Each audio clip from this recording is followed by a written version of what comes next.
Hi everyone, today I'm going to teach you how to lock a background image in Microsoft PowerPoint so it doesn't accidentally move while you're editing your slides. This is super helpful for creating clean, consistent designs, especially for templates or presentations with multiple slides. So first thing first, let's open our PowerPoint. So for you to insert your background image, go to Insert tab and click Pictures and choose Picture from File. So here's the file.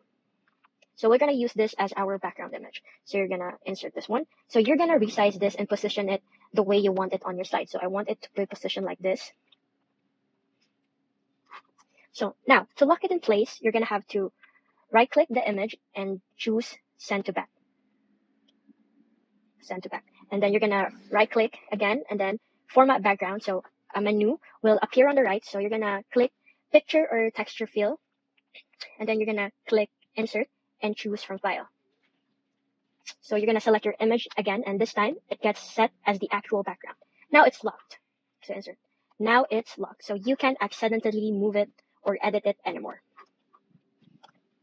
Look, you cannot move it or edit it.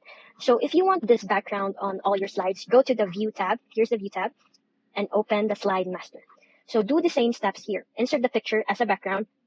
So again, picture fill and insert.